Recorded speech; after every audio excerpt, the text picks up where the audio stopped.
Une Barbie autiste est venue cette semaine renforcer les rangs de la collection Fashionistas qui, je cite la marque, est conçue pour refléter le monde dans lequel vivent aujourd'hui les enfants. La Barbie autiste rejoint Barbie porteuse de trisomie, Barbie en fauteuil roulant, Barbie aveugle ou Ken portant des appareils auditifs, mais aussi Barbie aux cheveux crépus ou Barbie à la morphologie ronde selon Mattel, entre autres Barbie traditionnelles. L'autisme, ça ne se voit pas, me direz-vous. La marque mise donc sur les accessoires, comme elle l'avait fait pour Barbie diabétique. La nouvelle poupée porte un casque anti-bruit, un jouet anti-stress dans la main et une tablette de communication, le tout en rose, évidemment, c'est Barbie. Et en dehors de ces accessoires, eh bien, c'est une Barbie. Au regard peut-être un peu moins frontal, certains s'y retrouvent, d'autres pas. SOS Autisme en France indigne d'une démarche marketing qui se cache sous des velléités inclusives. Personnellement, le trouble autistique, je ne connais pas et je ne me sens donc pas légitime pour avoir un avis définitif sur la question.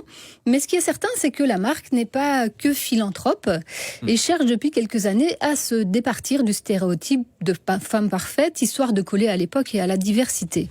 Donc, j'ai fait un tour pour vous dans cette collection Fashionistas sur le site officiel, pensant que j'y trouverais des Barbies très différentes de celles avec qui j'ai passé des heures dans ma chambre d'enfant. Et vous savez quoi? Je me demande si on ne nous enfumerait pas un peu chez Mattel. Par exemple, chaque modèle est accompagné d'une présentation avec ce qui la caractérise et lui permet d'exprimer sa personnalité. Alors, je vous en sors un pioché au hasard.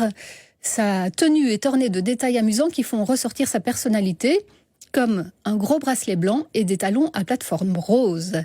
Toutes les descriptions sont du même ordre et 9 fois sur 10, Barbie est en robe. C'est Barbie après tout, vous me direz. Et l'explication est aussi dans le titre de la collection Fashionistas.